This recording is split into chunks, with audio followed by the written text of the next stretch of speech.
Good morning વિદ્યાર્થી મિત્રો, હવે સ્વાધ્યાય 1.3 ની થિયરી એટલે કે આપણે ભણી ગયા હતા ઉપગણ. તો આપણે ડેફિનેશન ભણી ગયા હતા ઉપગણ. ઉપગણના કહેવાય સબસેટ. આ સબસેટ એટલે તો આપણે ભણી ગયા બિલોંગ્સ ટુ એટલે કોઈ સભ્ય માટે વપરાય, ઉપગણ એટલે કોઈ ગણ માટે વપરાય. डेफिनेशन आगे भणी ગયા ફરીથી કારણ કે હવે આપણો સ્વાધ્યાય 1.3 આના ઉપર આધારિત છે એટલે કે ગણ એના તમામ સભ્યો ગણ બીમાં સમાયેલા હોય તો ગણ એને ગણ બીનો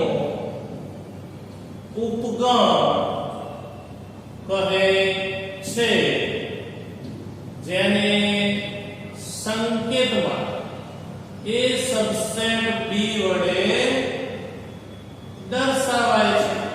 તો આ થઈ ગઈ ઉપગણની વાત. એટલે કે ફોર એક્ઝામ્પલ તરીકે જો એની અંદર a b c હોય, બી ની અંદર a b c d હોય તો એનો મતલબ થયો એ સબસેટ બી. આ વાત થઈ ગઈ ઉપગણોની. હવે ઉપગણો લખાય કઈ રીતે, કેટલા એના ઉપગણો થાય તો હવે એનું એક્ઝામ્પલ એટલે કે આપણે એક્સ્ટ્રા દાખલામાં જોઈશું કે જો a બરાબર a b c હોય તો એના ઉપગણો લખો. સમજણ પડી? ત્યારબાદ ઉપગણોની સંખ્યાનો પણ સૂત્ર આવે.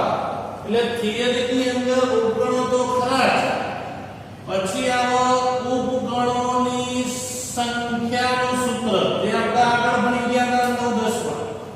ઉપગણોની સંખ્યા 2 ની n ઘાત, જ્યાં n બરાબર જે તે ગણ આલ્યો હોય ને એ ગણના સભ્યોની સંખ્યાને કહેવાય ઉપગણ. તો ધ્યાન રાખજો, ઉપગણોની સંખ્યા શોધો ને ઉપગણો લખો. આવો કોઈ પ્રશ્ન પૂછે કે a બરાબર a b c ના ઉપગણો લખો. ચોપડીમાં એક ઉદાહરણ આપ્યું, સીધું સ્વાધ્યાયમાં આવ્યું છે. લખો અને સંખ્યા શોધો. આવો પ્રશ્ન પૂછ્યો તો તમારા ઉપગણો લખવા પડે અને સંખ્યા શોધવા પડે. સંખ્યા માટેનું સૂત્ર છે તમારું. ઉપગણો લખીએ તો ઉપગણોને યાદીમાં લખો. આવો પ્રશ્ન હોય તો કોઈ પણ ગણનો એક ઉપગણ પહેલો કયો થાય પોતે. ખાલી ગણે દરેકનું ઉપગણ થાય. પછી એક એક સભ્ય એટલે a b c, પછી ab એટલે કે બબે સભ્યો, bc અને ત્રીજું છે c, અને છેલ્લે પોતે જે ગણ હોય એટલે કે 3 એટલે ખાલી ગણ, પછી એક એક સભ્ય વાળા, પછી બબે સભ્ય વાળા a.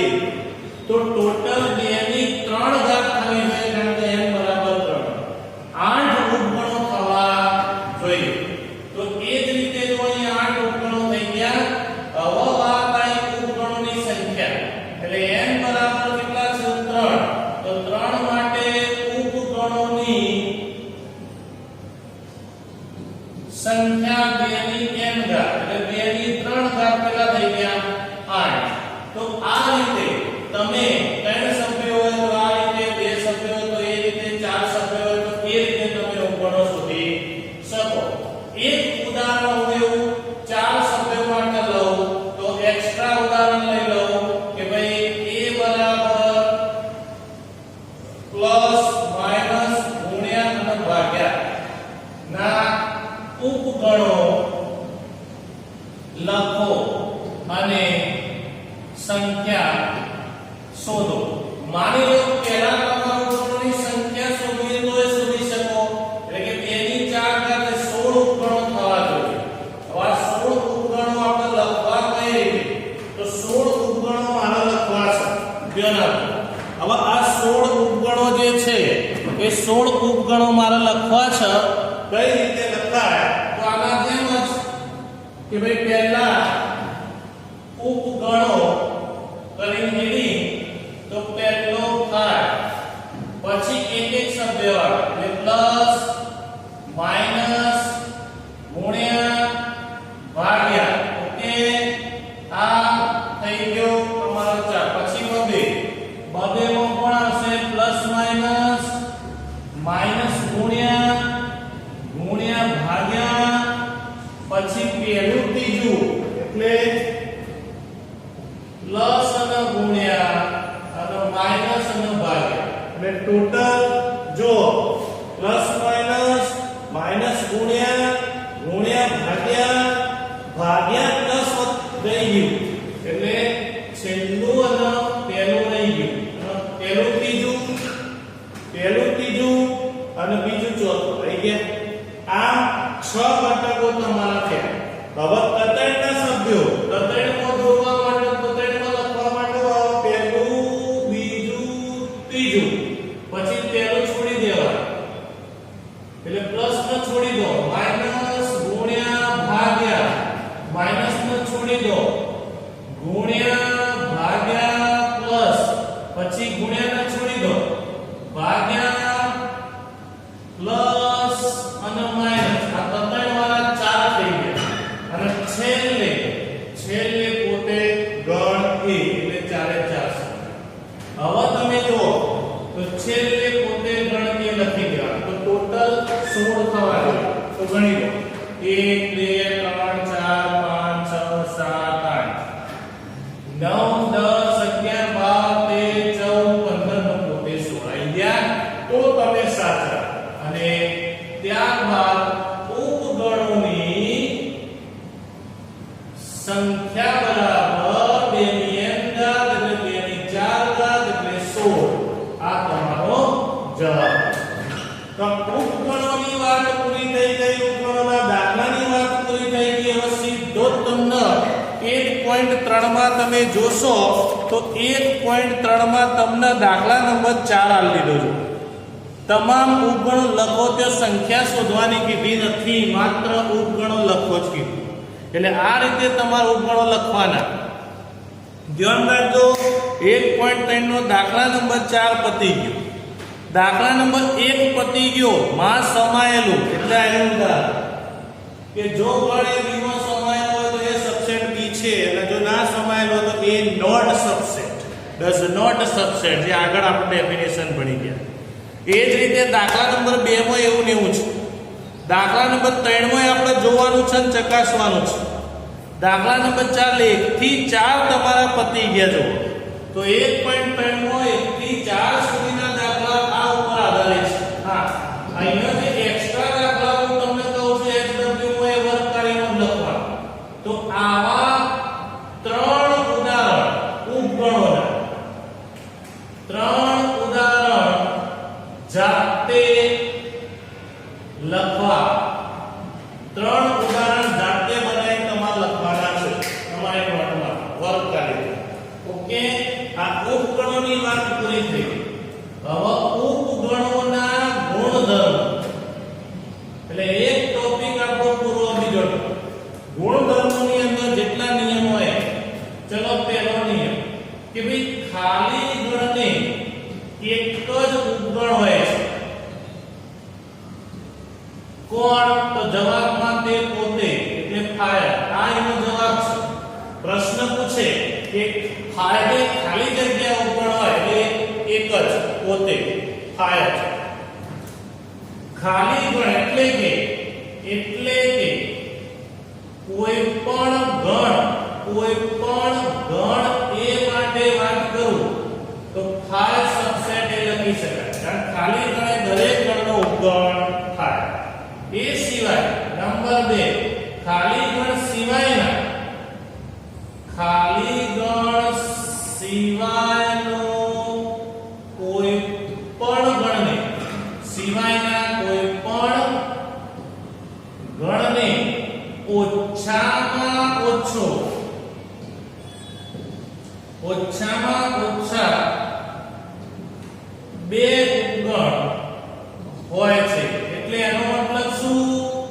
ઓછામાં ઓછા બે અવગણ એટલે કે બે તો ખરા, બે થી વધારે થાય એટલે કે ઓછામાં ઓછા બે અવગણ એટલે પોતે 5 આ જવાબ છે અને તે પોતે, એટલે હું માત્ર ગણ a ની વાત કરતો હોય તો ગણ a ની વાત કરતો હોય તો 5 અને કેપિટલ A આ તો હોય જ ઓછામાં ઓછા, બાકી શબ્દો જેટલા વધારે એટલી એના અવગણોની સંખ્યા વધારે, બાકી ઓછામાં ઓછા બે ખરા. ત્યારબાદ નંબર 3 કે દરેક ગણે પોતાનો અવગણ હોય છે. દરેક ગણ એ પોતાનો તો ઉપગણ હોય જ, પોતાનો ઉપગણ હોય છે, પોતાનો ઉપગણ હોય છે એટલે કે દરેક ગણે પોતાનો ઉપગણ હોય છે એટલે કે કોઈ પણ ગણ એ માટે વાત કરું તો એ સબસેટ એ હંમેશા હોય જ. એટલે આ ઉપગણોની વાર્તા બધી પૂરી થઈ. આ વાત થઈ ગઈ ઉપગણોના ગુણધર્મો. હવે ઉપગણો ઉપરથી નવી થિયરી જે તમે ભણ્યા જ નહીં, એ નવી થિયરી જે તમે ભણ્યા જ નહીં, જેને કહેવાય ઘાત ગણ, જેને કહેવાય આ નવી થિયરી છે જે તમે હવે 11 માં ભણો છો, ઘાત ગણ, જેને કહેવાય પાવર સેટ. એટલે મિત્રો એકદમ ઈઝી, ધ્યાન રાખજો જે બોલું છું એ. ઘાત ગણ એટલે ઉપગણોનો એક ગણ. ઘાત ગણ એટલે ઉપગણોનો એક ગણ. એટલે તમે કોઈ પણ ગણ એ માટે વાત કરતા હો તો ગણ એના તમામ જે ઉપગણો છે એ ઉપગણોના એક ગણના શું કહેવાય? પાવર સેટ, ઘાત ગણ. એટલે કે ડેફિનેશન સમજી લેજો, ગણ એના તમામ ઉપગણોના ગણને ગણ એનું ઘાત ગણ કરે છે, જેને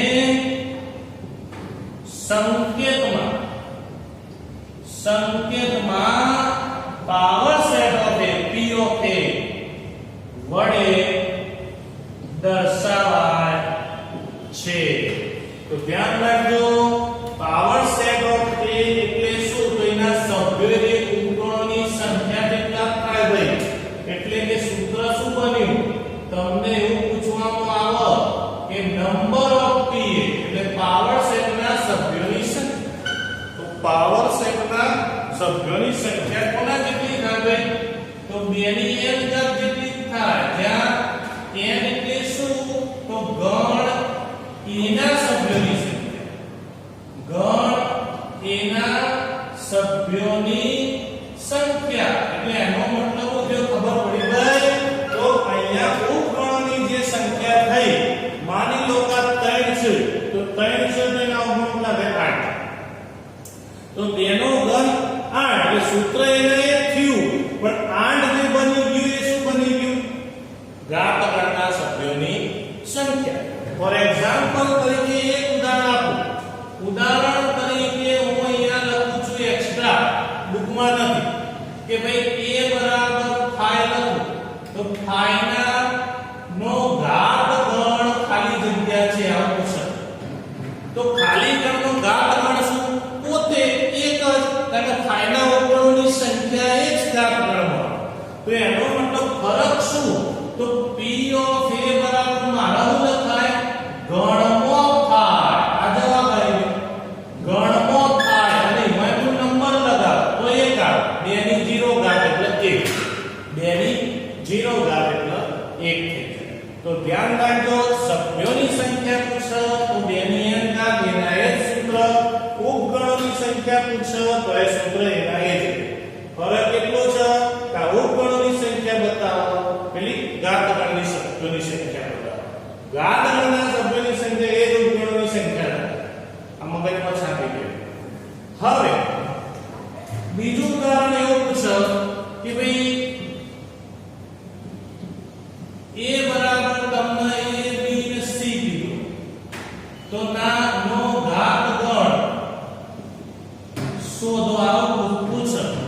જો ઘાત ગણ શોધો એટલે પાવર સેટ ઓફ A શોધો, તમામ આમાં કરવાનું હું દાખલો આના જ છે. બસ આના આગળ પાછળ જઈને એક બીજો છગડીયો ક્રોસ કરી દેવો. એટલે એનો મતલબ જવાબની અંદર શું લખાશે? તો જવાબની અંદર પાવર સેટ ઓફ એ બરાબર મોટો છગડીયો અને એના અંદર ઉપકરણ લખી દેવા. એટલે કે 5 પછી A પછી B પછી C, AB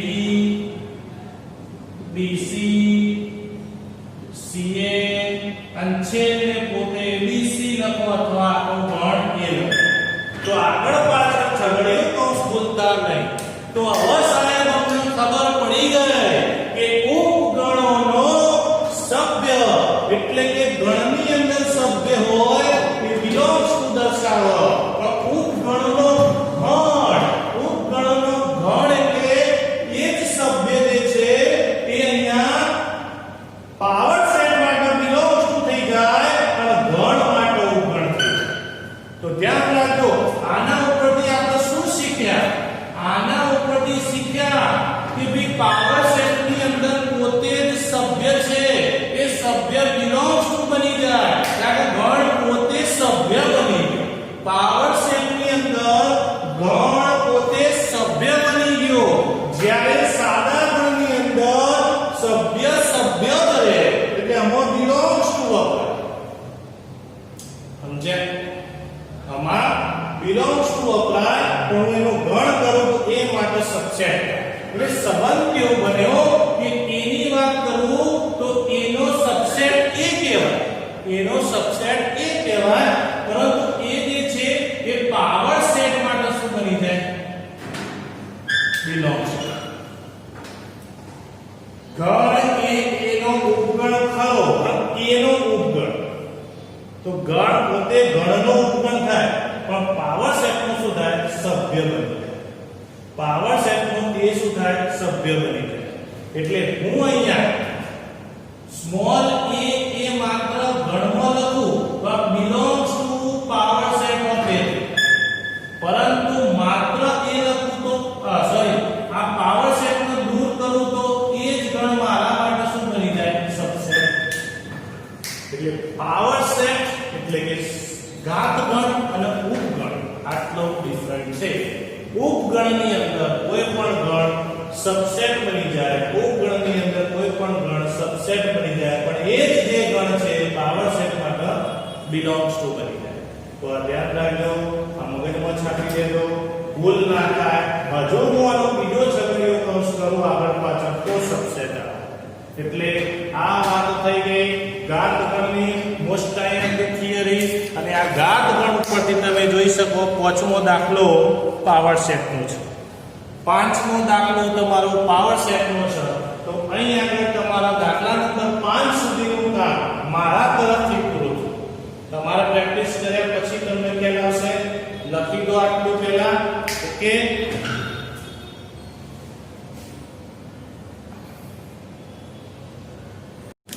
જો હવે વાસ્તવિક સંખ્યા r ના ઉપગણ, વાસ્તવિક સંખ્યાઓનો ગણ જે r છે એ r ના ઉપગણો કયા?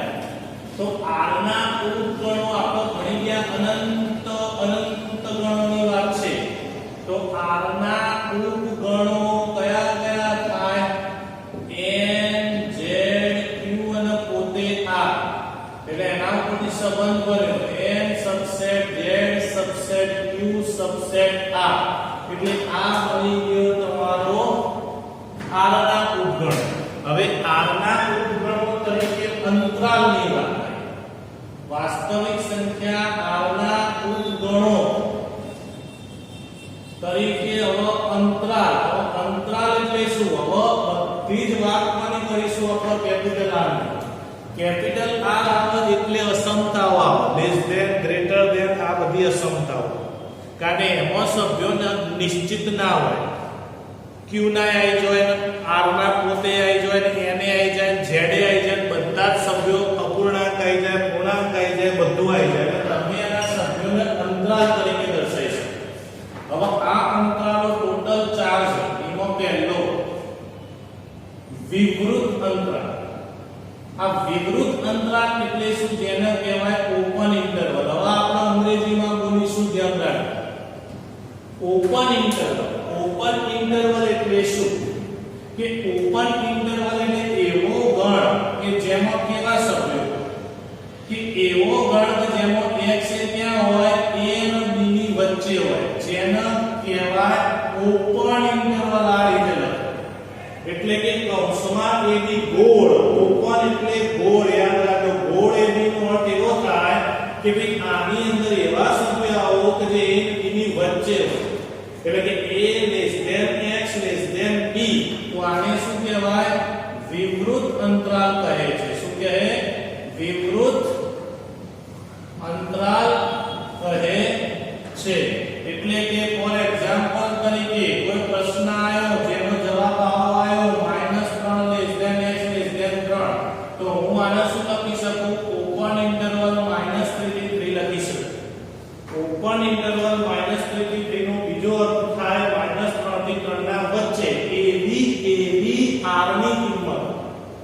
ab r ની કિંમતો એટલે x તરીકે કોને લેવાનું? r ને. જ્યાં x belongs to r. જ્યાં x belongs to r. તો આને કહેવા બધા r ના જ સમજી લો ઉપર. વિવૃત અંતરાલ કહે છે. આમાં 4 અંતરાલો આવે. ચલો એ જ રીતે નંબર 2 માં આવે સમૃદ્ધ અંતરાલ. સમૃદ્ધ અંતરાલ પહેલી વાર જ આપણે ગુજરાતીમાં બોલવાનું છે. પછી અંગ્રેજીમાં જેને કહેવાય ક્લોઝ ઇન્ટરવલ. શું કહેવાય? Close interval. હવે ક્લોઝ ઇન્ટરવલ નો મતલબ શું? કે પેલામાં ઓપન એટલે ગોળ. શું યાદ રાખવાનું? ઓપન એટલે ગોળ અને ક્લોઝ એટલે ચોરસ. ઓપન એટલે ગોળ, ક્લોઝ એટલે ચોરસ. ચોરસ એટલે મતલબ કેવો x લેવાનો? કેવો x લેવાનો કે જે આજુબાજુવાળા સભ્યો તો આવી જાય. આજુબાજુવાળા સભ્યો તો આવી જાય ને એ પોતે આવી જાય. a અને b પણ આવી જાય. જેનામાં a અને b ના આવે કારણ કે એ ઇક્વલ નથી. એટલે a અને b ના વચ્ચે ના આવે તો વિવૃત અંતરાલ કહેવાય. a b સુધી આવે એને સમૃદ્ધ અંતરાલ કહેવાય. તો આને કહેવાય સમૃદ્ધ અંતરાલ. સમૃદ્ધ અંતરાલ કહે છે. ઉદાહરણ તો તમને ઈઝીલી ખબર પડી ગઈ હશે. આ જ ઉદાહરણ લો પણ અહીંયા જો હું ઇક્વલ કરી નાખું તો આને હું શું લખી શકું? ક્લોઝ ઇન્ટરવલ -3 આ ઓકે થઈ. સમજણ પડી? આ વાત કહી ગઈ સમૃદ્ધ અંતરાલ. હવે આવે છે વિવૃત સમૃદ્ધ. વિવૃત સમૃદ્ધ અંતરાલ એટલે એને કહેવાય open close. Open close interval એટલે એનો મતલબ એક બાજુનો ના આવે એક બાજુનો આ. ગોળ ચોરસ. આ ગોળ ચોરસ એટલે શું? તો a ના આવે b આવે. એવો x લેવાનો કે જ્યાં a નથી આવતો પણ b સાથે તમામ સભ્યો આવી જાય. r માં કાકા બધા r ના પુત્રો છે. યાદ રાખો આખી r ની પેઢી છે. તો ધ્યાન રાખજો. ને શું કહેવાય? વિવૃત સમૃદ્ધ અંતરાલ કહે છે. ઓકે, ઉદાહરણ મારવા આપવા જરૂર નહીં. ફોર એક્ઝામ્પલ તરીકે એક જ ઉદાહરણ ચલાવી રાખું તો આ એ -3 ના આવે અને 3 આવી જાય તો આને કહેવાય ઓપન ક્લોઝ -3 અને એ x લેવાનો હોય r માં. r માં હોય તો જ આ બધું થાય. આ ધ્યાન રાખો. પછી ચોથો નંબર આ 4 પ્રકારના અંતરાલો છે. આ બધા અનંત અંતરાલ. હવે તમે સમજી ગયા છો સમૃદ્ધ વિવૃત અંતરાલ એટલે હવે ક્લોઝ ઓપન. હવે close open interval. Close open interval એટલે હવે હું સમજ્યા તમે? ક્લોઝ ઓપન એટલે હવે પહેલો આવશે એટલે ચોરસ ગોળ. ચોરસ ગોળ એટલે a આવી જશે પરંતુ b નહીં આવે. જ્યાં x belongs to r. ને શું કહેવાય? સમૃદ્ધ વિવૃત અંતરાલ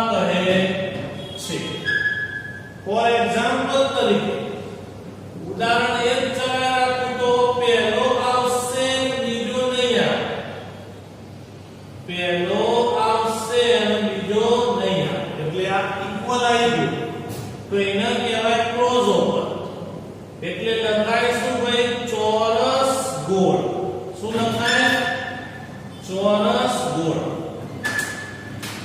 તો આ વાત થઈ ગઈ અંતરાલોની. ફરી એકવાર સમજી લેજો. વિવૃત અંતરાલ એટલે ગોળ એટલે માત્ર ઓપન ઇન્ટરવલ. કૌંસમાં AB. સંવૃત અંતરાલ એટલે ક્લોઝ ઇન્ટરવલ કહેવાય. ક્લોઝ એટલે ચોરસ. મોટા કૌંસમાં AB. વિવૃત સંવૃત એટલે ઓપન ક્લોઝ અને સંવૃત વિવૃત એટલે ક્લોઝ. આ વાત થઈ ગઈ અંતરાલોની. અને આ અંતરાલો ઉપરથી તમારા દાખલા નંબર 6 થી સ્ટાર્ટ થાય. જોઈ લો, અંદર આપેલું જ છે. દરેકનું ધ્યાન ચોપડીમાં સાથે સાથે જોતા રહો. તો સ્વાધ્યાયનો છઠ્ઠો દાખલો નીચેનાને અંતરાલ સ્વરૂપે લખો. થઈ ગયું, જોઈ લો. તો પહેલાનો -4 નહીં આવે, 6 આવશે. કયો બન્યો? Open close. ઓપન ક્લોઝ એટલે તમે જોઈ શકો નંબર 3.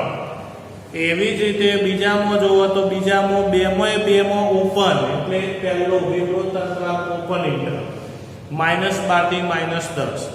ત્રીજો દાખલો જોવો તો પહેલામાં ક્લોઝ છે, બીજામાં ઓપન એટલે ક્લોઝ ઓપન. તો ક્લોઝ ઓપન તમારો આવી ગયો. આ ક્લોઝ ઓપન છે, આ નાનો કૌંસ છે, ધ્યાન રાખો. ક્લોઝ ઓપન ગોળ. પછી ચોથો નંબર એ જ રીતે ઓપન ક્લોઝ. હવે એ જ દાખલાનું ઊંધું સાતમા દાખલામાં. સાતમામાં અંતરાલ આપ્યું છે તો એને ઉપરની રીતે લખવાનું કે x oblique x belongs to આ રીતે જે આપણે લખીએ. તો આ ગુણધર્મ કહેવાય. આ ગુણધર્મ કહેવાય. આ સીધો યાદી કહેવાય. એટલે તમારે કમો ફેરવવાનો ના હોય તો કમો ફેરવવાનો. એટલે અહીં આગળ તમને જો આપેલું છે એટલે આ રીતે તમને આપેલું. એટલે છઠ્ઠો પતી ગયો, સાતમો પતી ગયો. 8મો 9મો લોજિક વાળો છે. મત જો ના આવડે તો હું શીખવાડીશ. કારણ કે સાર્વત્રિક ગણ તમને ખબર છે બધા જ નાના નાના ગણોનો બાપ જેને કહેવાય સાર્વત્રિક ગણ કહેવાય. તો આ મગજમાં છાપી દેજો. તો અહીં આગળ તમારો 1.3 મારા તરફથી પૂરો. કારણ કે 1.3 સુધી આપણું કામ એકદમ ઈઝી છે. ચેપ્ટર પણ સહેલું છે. હવે પછીના દાખલા થોડા હશે. તો 1.3 સુધીનું મારું કામ પૂરું થઈ ગયું. ધ્યાન રાખજો. તો અહીં આગળ આ આપણો ટોપિક પૂરો થાય છે. ક્લિયર?